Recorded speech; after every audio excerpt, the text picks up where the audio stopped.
자, 오늘은 시즌3부터 새롭게 크루로 참여한 프레시안 강양구 기자 YG 오랜만에 대박. 이름 좀 불러줬어요. 와우. YG가 누군지 모르는 사람들도 있을 거예요. 강양구.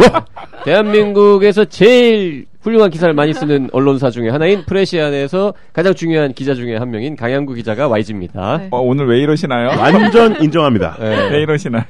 자, 그래서 YG의 코너 이름은 너는 의사다. 네, 오늘의 주제는 뭡니까? 의사들은 병원에서 일을 하잖아요. 네. 네. 예, 그런데 현대 의료를 비판하시는 분들 혹은 꼭 그렇지 않으신 분들 중에서도 이 얘기에 어쩌면 공감을 하실지 모르겠습니다. 특히 또 올해 같은 경우에는 메르스 사태를 경험하시는 네. 분들 같은 국민들 같은 경우는 병원에 가면 없던 병이 생긴다. 그러니까 병원에 병을 치료하러 진료를 받으러 네네, 갔는데 맞아요. 오히려 병원에 가서 없던 병이 생기는 게 얼마나 억울한 일이에요. 네, 어른들이 막 병원에 가면 좀 나이 든 사람들이 병원에 가면 없던 병도 생겨서 온다고. 그래서 병원에 가지 말아라. 뭐 이런 얘기를 하시는 분들도 진짜 많거든요. 멀쩡하던 사람이 병원에 가가지고 진짜 환자가 네, 된다. 뭐 이런 얘기 많이 네. 하죠. 근데 이게 실제로 그럴 듯하기도 그러니까요. 하거든요. 네. 병원이라는 곳이 사실 아픈 사람들이 모이는 데잖아요. 굉장히 위험한 곳이죠. 네, 그러면 사실 공기 중에 뭐 메르스 때도 그랬지만 공기 중에 우리가 모르는 바이러스가 떠다닐 수도 있을 것 같고 되게 아픈 사람이 이렇게 손을 짚었던데 내가 손을 짚었을 수도 있고 뭐 여러 가지 사실 위험은 높은 건 사실인 것 같아요. 네. 궁금하네요. 글쎄요. 병원에 가면 없던 병이 생긴다. 이 말이 사실이냐? 네. 그러니까 또 라고 물으신다면 정확하게 좀 더 이제 하면 이제 아주 레디컬하게 비판하시는 분들 중에서는 병원이 병을 만든다. 근데 그렇죠. 이제 그 정도 수준까지는 저희가 얘기를 하지 않더라도 병원이 병을 만든다라는 책도 있었죠. 책도 옛날에. 있죠. 책 제목이었죠. 예, 이반 일리치라고 하는 굉장히 유명한 사상가의 책인데 어쨌든 근데 그런 좀 약간 근본적인 현대 의료화에 대한 비판까지는 안 간다고 하더라도 예, 어쨌든 간에 과연 병원에 가면 없던 병이 생기나 뭐 이런 데 대해서 직접 병원에서 일을 하시는 의사 선생님들은 어떤 생각을 가지고 계실까 여러 궁금합니다. 가지 의미가 있을 것 같긴 한데 거의 비슷한 뭐 의사마다 생각이 다르겠지만 네. 대다수는 일단 yes no 퀘스천이라고 만약에 질문을 하신다면 네. 일단 yes라고 답을 해야 될 것 같아요. 어떤 병이 생길 수도 준이도 있다. 지금 저도. 고개를 끄덕이고 병원에 가면 있는데. 없던 병이 생길 수도 네네. 있다. 근데 이게 여러 종류가 있어요. 네. 저는 지금 어떤 생각나는 게 병원에 건강검진하러 갔다가 병이 생길 수도 있다. 당연하죠. 그거 이제 저희가 여러 가지 있다는 것 중에 하나가 그거예요. 아니, 병이 생기는 게 아니라 발견되는 거예요. 그렇죠. 아니, 근데 맞아 발견되는 경우도 있지만은 예를 들어서 저는 그 건강검진 하러 가면 내시경 할 때 정말 좀 찝찝하거든요. 예, 그러니까 물론 뭐 소독이라던가 이런 게 잘 되어서 그 관이 내 몸속으로 들어온 것이겠지만은 근데 또 가끔씩 또 안 좋은 부위가 보이면 조직 검사한다고 또 이렇게 또 흠집을 내잖아요. 그러면은 또 그 관리를 또 잘 하지 않아 가지고 위에 개양 같은 게 생길 수도 있고. 그러니까 뭐 어쨌든 좀 여러 가지만 생각이 듭니다. 여러 가지가 있어요. 지금 뭐 언뜻 떠오르는 게 한 서너 가지 이렇게 되는데 아까 써니가 발견되는 것부터 있으니까 그거부터 한번 얘기를 해보죠. 그거 진짜 많죠. 네, 그건 우리가 진짜 병이 많아요. 있는데 증상이 없어서 모르고 있다가 어떤 검사를 해가지고 발견되는 거는 너무너무 많습니다. 근데 문제가 그러한 병들 중에 대부분이 증상이 없었기 때문에 문제가 안 될 가능성이 높은 거를 알게 됨으로써 신경을 쓰면서 이제 그걸로 스트레스 받고 하는 것들은 저는 굉장히 안 좋다고 생각하는데 정확하게 설명을 안 드리면 되게 불안해요. 예를 들어서 뭐 혹이 있다. 그러면 불안해할 거 아닙니까? 그렇죠. 근데 그런 혹이라는 게 대부분은 문제가 없거든요. 그러니까 잘 설명해주면 그거는 충분히 해결될 수 있는 문제라고 보는데 제일 중요한 건 발견된 특정 질환을 좀 더 정확하게 확인을 하려다가 아까 얘기했던 것처럼 위내시경을 했더니 염증이 있어서 조직 검사를 했는데 조직 검사를 하는 과정에서 어떤 합병증 같은 게 생긴다. 피가 안 멎는다든지 그렇죠. 구멍이 뚫린다든지. 그러면 진짜 그건 병이 생긴 거죠. 네. 근데 그거는 어쩔 수 없는 사실은. 저희가 시술에 따르는 피하기가 어려운 부분도 있기 때문에 그게 이제 저희가 흔히 얘기하는 의료 과실과 의료 사고의 어떤 또 큰 차이점 중에 하나입니다. 그거는 이제 의인성이라고요. 그러니까 의료 행위로 인해서 생기는 병 이런 뜻으로 의인성이라는 용어가 있는데 그런 경우들이 있고 지금 준이가 두 가지 얘기를 섞어서 한 것 같은데 그러니까 발견되는 거는 예를 들어서 이제 뭐 교통사고가 경미하게 나가지고 입원을 했는데 이제 병원에 입원하면 기본 검사를 몇 가지 하잖아요. 근데 몰랐는데 뭐 뭐 저기 가슴 엑스레이에서 결핵이 발견됐다거나 그럼 이제 결핵 치료를 하잖아요. 네. 그럼 결핵 치료를 하면은 약 부작용도 있고 이제 환자가 뭐 기운도 빠지고 힘들고 이제 갑자기 목 뒷목이 뻐근해서 병원에 갔던 분인데 며칠 결핵약을 먹으면 막 피곤해지고 안색이 확 안 좋아져요. 그러면 남들이 보면 병원 갔더니 멀쩡하게 갔는데 갑자기 환자가 됐네 이런 느낌이 들 수 있는. 내가 말을 잘하는 게 아니라니까요. JYP가 훨씬 쉽게 설명하잖아. 나는 말을 그저 길게 할 뿐이야. 쉬지 않고 내가 보니까 이야기는 JYP가 훨씬 잘해. 그런 거는 병원에 가서 병이 생긴 게 아니라 병원에 가서 병이 발견됐는데 그 병 때문에 치료하는 과정에서 이제 진짜 좀 더 아파지는 이런 거죠. 아 근데 정말 운이 좋은 경우도 있는 게 사실 그런 거 운이 좋은 거죠. 운이 좋은 거예요. 겉으로는 아파 보이는 거지만 어쨌든 치료가 되는 거니까 제가 그 최근에 그 흥미로워서 읽은 책 중에서 굉장히 재밌는 사례라기보다는 좀 인상적인 사례가 하나 있었는데 실수로 뜨개질 바늘이 심장에 박히신 거예요. 어이구. 미국에 실제로 있었던 일입니다. 나무 아니에요? 뜨개질 바늘? 뜨개질 바늘이 심장에 박힌 거예요. 이유로 박혔겠죠. 네, 큰 바늘이. 그래가지고 거의 당장 죽을 것 같잖아요. 근데 이분이 절대 뽑지 않고 움직이지도 않고 응급요원들을 기다렸다가 병원까지 실려가가지고 병원에서 살려냈어요. 약간의 이 심장이 약간 훼손되긴 했지만은 어쨌든 간에 외과 수술 등등으로 어쨌든 간에 해서 그거 자체로도 굉장히 서프라이즈 이런 데 나올 일이잖아요. 그런데 일주일 후에 이분이 다시 병원으로 실려갔습니다. 왜요? 왜냐하면 대바늘이 심장에 박혀서 그 심장 기능이라든가 몸 상태 이상이 없는지를 전체적으로 검사하는 과정에서 심각한 암이 발견이 된 거예요. 그럴 수 있죠. 네. 그래서 이제 항암 치료를 해서 또 이겨내신 거죠. 그 뭐 딴 얘기지만 칼이나 이런 바늘 같은 게 콱 심장이나 폐 이럴 때 찔렸다 하면은 지금처럼 뽑지 말고 그대로 가만히 병원에 가시는 게 건강 상식이죠. 그러니까 의사 선생님들이 이제 그분에 대해서 3번 목숨을 잃을 뻔한 걸 3번 살았다고 하는 첫 번째는 막 찔렸을 때 그렇죠. 판단을 정확하게 잘해서 절대로 뽑지도 않고 그다음에 병원에 지인들이 차를 싣고 간다고 하는 것도 나는 기다릴래. 응급요원들이 올 때까지 기다릴래. 일단 거기서 일단 첫 번째 살렸고 그다음에 이 심장을 빼는 외과 수술 과정에서 2번째 살았고 또 암을 발견해서 항암 치료 과정에서 3번. 미국에서는 꽤 유명하신 분이래요. 3번 산 여자라고. 그런 일 많아요. 네. 자, 어쨌든 원래 있었지만 발견되지 않았던 게 발견되는 경우. 그런 경우가 하나 있을 거고요. 실제로 그다음에는 진짜 이제 병원에 생기는 병도 있죠. 있죠. 뭐 어떤 게 있을까요? 방금 전에 얘기한 시술 중에 생기는 병도 있을 거고요. 그렇죠. 그러니까 내시경 검사를 하다가 뭐 청공이 생기는 구멍이 뚫려 버리는. 그다음에 뭐 그런 것도 있어요. 이렇게. 그러고 보니까 저기 그 일주기가 되는 신해철 우리 마왕. 마왕. 그런 경우죠. 병원에 가서 괜히 갑자기 막 울컥하네 또. 괜히 그거 해가지고 말이에요.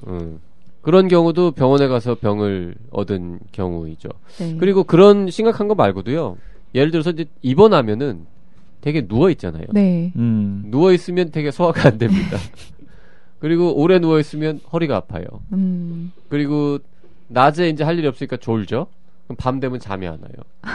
그래서 입원하면 거의 따라오는 원래 없던 새로 생기는 병들이 요통, 불면증, 소화불량 같은 거. 이런 것들은 그냥 따라오죠. 그러니까 병원에 가면 없던 병이 막 생기는 거죠. 이런 경우도. 아니 그리고 이제 그 치료를 위해서 꼭 필요한 약들의 부작용 때문에 또 환자들이 이제 느껴지는 그런 고통 같은 것도 있잖아요. 그런 것도 많죠. 이렇게 많이 나오는구나. 많아요. 좋은 방송이에요. 예를 들어서 보세요. 이제 어디에 뼈가 좀 금이 가가지고 막 너무 아프잖아요. 그래서 입원을 했어요. 근데 너무 아파. 그러면 이제 처음에는 먹는 진통제를 줬는데 계속 아파. 그러면 주사로 엉덩이 주사를 놨는데 또 아파. 이러면 우리가 이제 마약성 진통제 이런 걸 쓰거든요. 혈관 주사로 들어가는 거. 이걸 쓰면 그 뼈 부러진 데는 안 아픈데 어지럽고 토하고 맞아요. 막 이런 증상이 또 나타납니다. 맞아요. 그럼 이제 또 그걸 끊죠? 끊으면 또 끊었다고 또 그런 증상이 또 심해지고 다른 증상이 나타나기도 하고. 그러니까 또 뭐 나는 가령 뭐 팔 뼈 부러져서 팔만 아파서 갔는데요. 뭐 어지럽고 토하고 뭐 5만 가지 뭐 변비, 설사 뭐 이런 게 다 나타나니까 병원 가서 또 병이 생겼다라고 생각하실 수도 있고. 그리고 뭐 약 때문에 피부에 온몸에 두드러기가 난다거나. 네. 또 뭐 있죠? 뭐 정신이 좀 없어진다거나. 네, 뭐. 네. 수많은 부작용들이 있기 때문에 치료 과정에서. 그리고 뭐 아까 그 무슨 피 뽑고 이런 거 하다 보면은 또 어떤 분들은 혈관 약하고 이러면 터져가지고 멍들고 온몸에 멍들고 뭐 그리고 그런데 또 염증 생기면은 열나고 뭐 수많은 또 일들이 생길 수 있죠.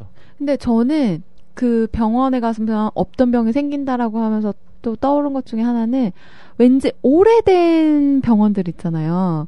그런데 가면 왠지 병이 걸릴 것 같은 그런 느낌이.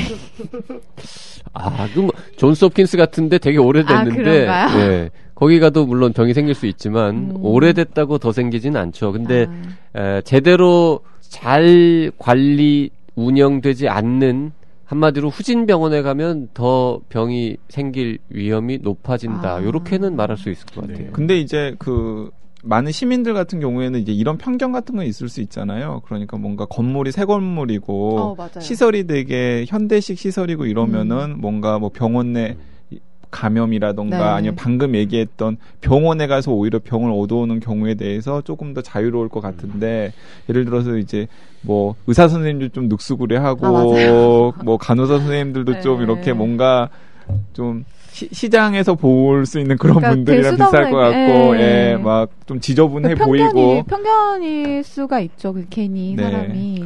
자, 건물이나 외모는 거의 영향을 안 준다고 보고요. 네, 저도요. 네. 거기 일하는 분들의 마인드, 그다음에 지식, 그다음에 뭐라 그럴까요? 뭐라고 표현하면 제일 좋을까요? 이게 태도, 같은 그 자세라 그럴까요? 이게 그렇죠. 정말 이 사명감을 가지고 힘들더라도 옳은 일을 하는 분들이 많이 모여 있는 곳에 가면 그런 위험이 떨어지는 거고요. 그러니까 병원은 원래 위험한 곳입니다, 본질적으로. 그래서 위험한 곳이기 때문에 위험하다는 거는 5만 가지 사고나 나쁜 일이 일어날 가능성이 산재해 있다. 우리 뭐 이쪽 업계 사람들은 병원은 지뢰밭이다. 뭐 이런 얘기를 합니다. 아니 실제로 그 유명한 존스 홉킨스도 그렇죠. 위험한 아주 위험한 의료 사고가 병원이었다고. 엄청나게 많은 아주 위험한 병원이었다. 그래서 그렇기 때문에 그런 위험 요인들을 다 피해서 조심조심 환자를 치료하기 위해서 애쓰는 일은 되게 힘든 일이에요. 의료진들한테. 그래서 그런 힘든 일을 감수하면서 조심하는 병원이 좋은 병원인 거고 그런 거 조심 안 하고 대충대충 우리 아까 얘기한 그런 모 병원처럼 그렇게 하는 병원은 위험한 병원인 거고. 근데 그럼 여기서 또 꼬리에 꼬리를 무는데 그런 병원과 그렇지 않은 병원을 사실 어떻게 구분하냐는 거죠. 어렵죠. 왜 그런 거 있잖아. 병원에 무슨 인증받았다, 뭐 JCI 인증을 받았다거나. 그나마 일반 시민들이 조금이라도 믿을 수 있는 건 그런 겁니다. JCI라는 거는 이제 외국에서 주는 인증이고요. 국내에서도 정부에서 하는 의료기관 평가 인증 제도 이런 게 있거든요. 병원 입구나 홈페이지에 다 마크가 붙어 있습니다.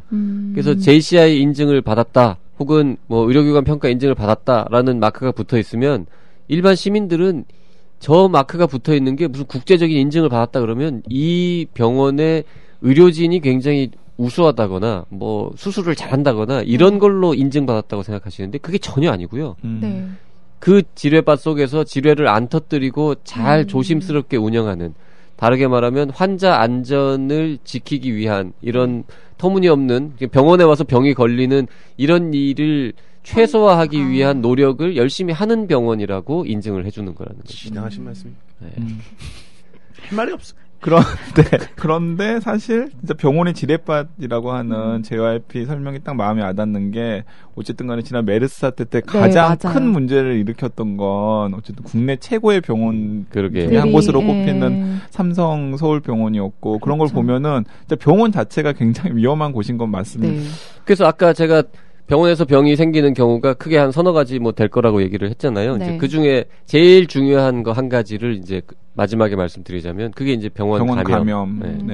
병원 감염, 원내 감염, 혹은 뭐 의료 관련 감염 이런 식으로 표현을 하는데 그거는 말 그대로 병원에 가는 바람에 뭐 입원을 하거나 응급실에 가거나 병원에 가는 바람에 어떤 세균에 의해서 감염되는 세균이나 바이러스에 의해서 감염되는 혹은 뭐 곰팡이 뭐 여러 가지 것들에 대해서 감염되는 거를 뜻하는데 그는 되게 흔하고 많고 심각하고 세계적인 전 세계에서 다 있는 문제고 해결하기도 굉장히 어렵고. 준이에게 물어보고 싶은데 실제로 그 임상하는 선생님들은 의사 선생님들은 이 병원 감염에 대해서 어느 정도 경각심을 가지고 있어요? 이건 정말 중요하기 때문에요. 네. 병원 감염에 대한 관리는 정말 감염관리실이라고 하는 특정 부서에서 맨날 모니터링하고요. 맨날 교육하고 너무너무 중요합니다. 네. 구체적으로 약간 청취자들이 알기 쉬운 사례를 좀 설명해 주세요. 제일 중요한 건 손 씻기고요. 무조건. 네. 손 씻기가 제일 중요하고요. 환자도 손 씻기, 의사도 손 씻기. 네. 그리고 특히나 의사가 손을 잘 씻어야 돼요. 의료진은 다 손을 잘 씻어야 됩니다. 일단. 네. 그래서 그게 1번이고요. 두 번째는 저희가 어떤 침습적인 시술, 즉 병원 감염의 확률이 높아지는 주사를 뭐 찌른다든지 뭔가 밖에서 뭔가 약간 침습적인 시술을 할 때 감염 관리를 위한 철저한 뭐 소독이라든지 글러브 착용, 복장, 뭐 머리, 그다음에 그 무균실 같은 설비들 이런 것들이 너무너무 중요하고요.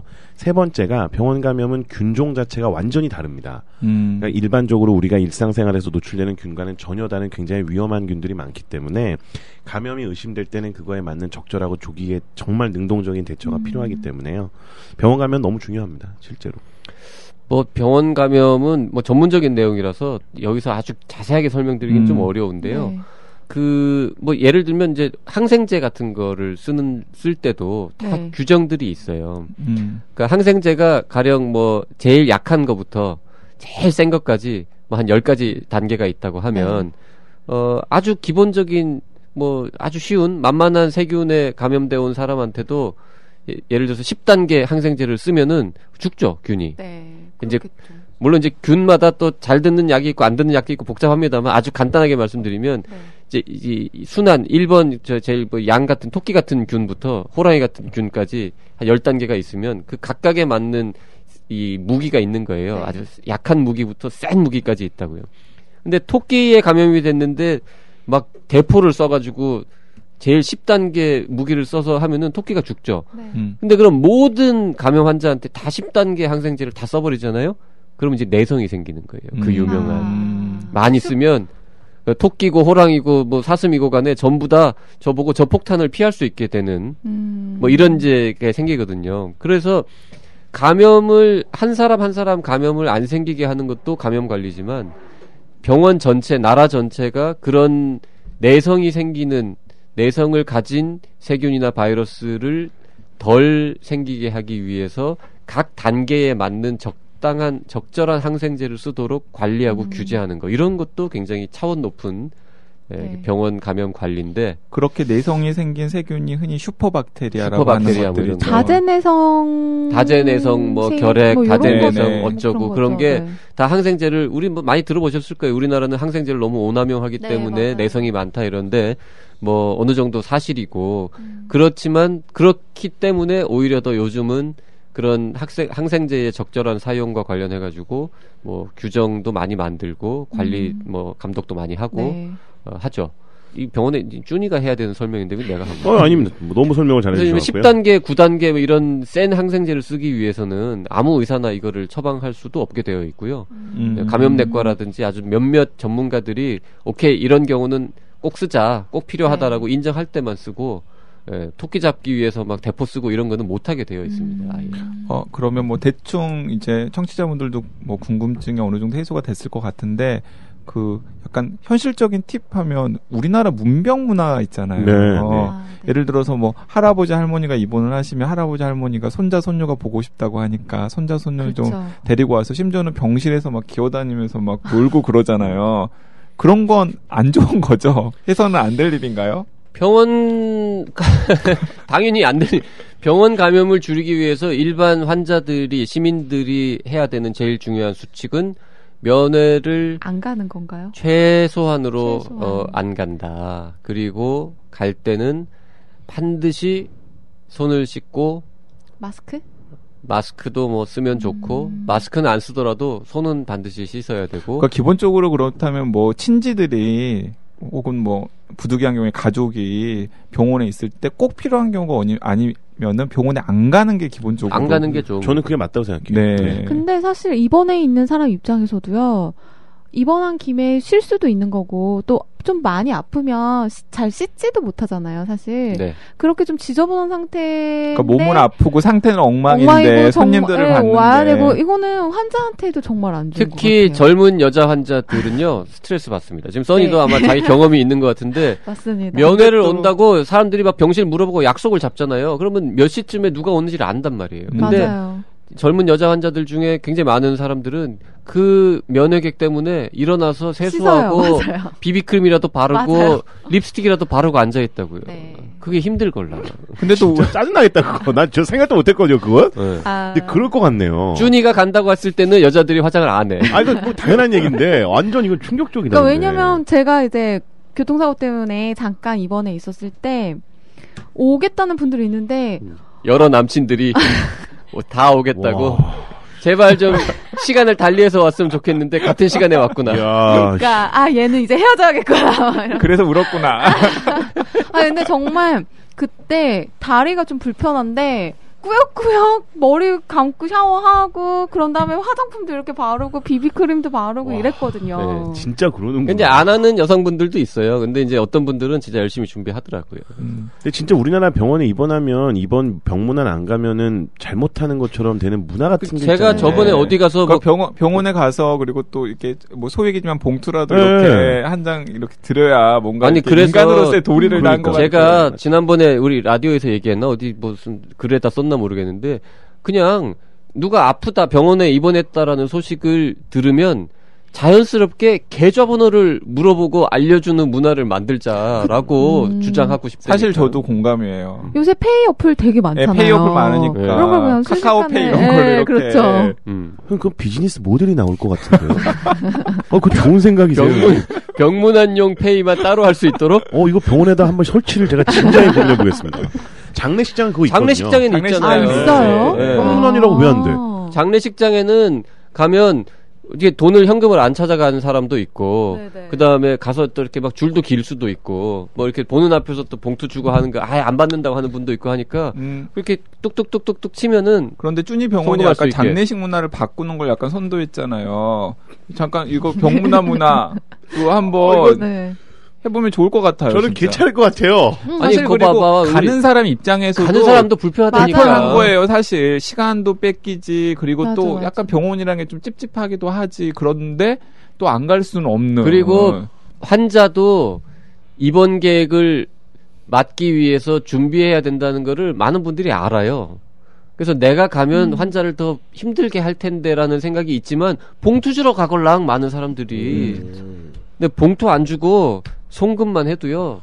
더 그러니까 고마워합니다. 뭐 뭐라도 하나 사들고 가야 되잖아요. 네. 그럴 필요 없죠, 사실. 네, 그래서 막 현금 주시면 아마도 병원마다 밑에 매점 매출이 상당할걸요. 그렇죠. 네. 안 되겠다. 그러네. 그거 생각 못했네. 그렇겠군요. 네, 그걸 아니, 무슨 병원 매점 직영하는 것도 아니면서 뭘 그래요. 그러니까 저게 한쪽이 좋아지면 한쪽이 나빠진다라는 그런 아주 단순한 원리를 까먹고 아니야, 있었어요. 병원 감염을 줄이는 게 병원 이미지 제고에 더 좋지 않을까요? 매출보다 훨씬 중요한 문제이기 때문에 저는 해볼만 하다고 생각합니다. 네, 저는 갑자기 병문안을 전혀 가지 맙시다. 이거는 마치 결혼식에 이제 와서 서로 부조금을 주고받지 맙시다라고 캠페인하는 거랑 똑같아요. 힘들어요. 한 가지 옵션으로 좀 선택을 할 수 있게끔 갈 해줘도. 네네. 근데 지금 아무도 안 하는데 예를 들어서 야 너 입원했다며 이러는데 오지마 돈이나 보내 이러고 계좌번호를 찍어주면 뭐야 이러니까 그러니까 우리 뭐 나이사든 어디든 이렇게 캠페인을 해가지고 이게 가는 게 서로에게 도움되는 게 아닙니다. 내가 병문안을 가고 싶은 그 환자한테도 도움이 안 되고 그 옆에 있는 환자한테도 도움이 안 되고 그 옆방에 있는 환자한테도 도움이 안 되고 나도 피곤하고. 그러니까 이제 의료를 이제 취재하는 기자 입장에서 저는 메르스 사태가 여러 가지 한국 의료의 민낯을 보여주긴 했지만은 또 사실 또 잘 할 수 있는 계기가 될 수도 있다는 생각인데 그것만 안 하면 되잖아요. 네, 특히 저는 많은 시민들이 병원이 굉장히 무서운 곳이라는 걸 이번에 실감을 했을 거란 생각이 들고 그런 분위기에서 이렇게 약간 문병 문화라든가 이런 걸 좀 바꿔보는 것도 저는 굉장히 의미 있는 일인 것 같아요. 그러게요. 네. 그리고 약간 이제 병원에서 뭐 시술 중에 생기는 부작용이나 약부작용이나 뭐 이런 등등 여러 가지 이유로 문제가 더 발생할 수 있다고 말씀드렸잖아요. 근데 이거는 뭐 한국만 그런 것도 아니고 의사들이 뭘 특별히 잘못하거나 소홀히 해서 그렇다기보다는 병원이라는 공간 자체의 본질적인 특성이거든요. 그래서 이 국민 여러분들이 그런 거를 조금 미리 이럴 수 있다라는 걸 알고 계시면 의사들도 더 편하게 이게 참 유감스럽지만 병원에서 이거 하는 과정에서 이런 문제가 추가로 발생했습니다. 하지만 이렇게 해가지고 저희가 해결할 수 있습니다. 이러면서 좀 설명을 좀 잘해줄 수 있는데 가령 의사가 이런 것 때문에 병원에서 이런 문제가 더 생겼다. 이게 병원에 온 다음에 생긴 거다라고 설명을 하면 무조건 환자들이 왜 그런 거냐라고 만약에 화를 내시는 경험들을 하잖아요. 그러면 그때부터는 의사가 설명을 안 하게 됩니다. 그러니까 서로 또 못 믿고 설명 안 하고 병원 탓이 아니라 그냥 네 탓이다라는 식으로 설명을 하게 되면 그러면 또 환자는 불만이 쌓이고 그 문제를 해결할 수도 없고 뭐 이런 거거든요. 그럼 오늘의 결론은 병원에 가면 없던 병이 생길 수 있을 정도로 병원은 굉장히 위험한 곳이다. 그리고 병원에서 일하는 사람들은 그 위험을 줄이려고 나름대로 굉장히 노력하고 있지만 그래도 잘 안 될 때가 있다. 환자들도 뭐 병원에 가서 손 씻기나 이런 걸 잘해서 좀 예방하고 그렇죠. 의료진들도 예방하려고 그리고 면회를 되도록이면 가지 말고 돈만 보내자.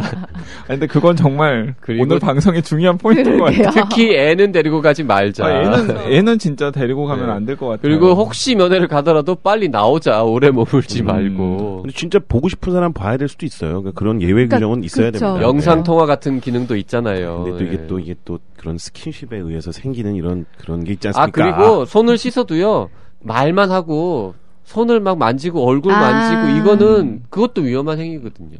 근데 보통 울면서 이렇게 잡으시잖아요. 그러니까요. 손 잡고 기도해 주시고 기도해 주시고. 네. 그리고 솔직히 거기 목사님 어떤 분들 와가지고요, 뭐 여러 병실 돌면서 여러 병실 돌면서 모든 환자들 손 한 번씩 잡아주잖아요. 그거 세균 옮기는 굉장히 위험한 행동입니다. 아니 그리고 이제 어쨌든 종교 가지신 분들 같은 경우에는 또 교인들도 단체로 오셔가지고 이렇게 찬송가 부르시고 기도하시고 예배 보시고 그러잖아요. 그 마음은 충분히 이해하지만 그게 환자 입장에서는 굉장히 안 좋은 거고 병원의 감염을 전파할 수 있는 그러니까 사실 그건 사실 보다 실이 많죠. 비유를 해보자면은 막 폭탄이 오고 가고 있는 전쟁터의 한 가운데서 예배 보시고 찬송가 부르시고 이러는 거랑 비슷한 거죠. 철학적으로 나가면 참. 네. 자 어쨌든 그런 식으로 정리하고 오늘 나노의사다 여기서 마칠 시간인 것 같습니다. 벌써요? 오늘 말을 별로 안 했네 내가. 카카오페이와 약간 병문안 개선 뭐 이런 거 한번 캠페인 해볼 수 있을 것 같아요. 한번 알아볼까요?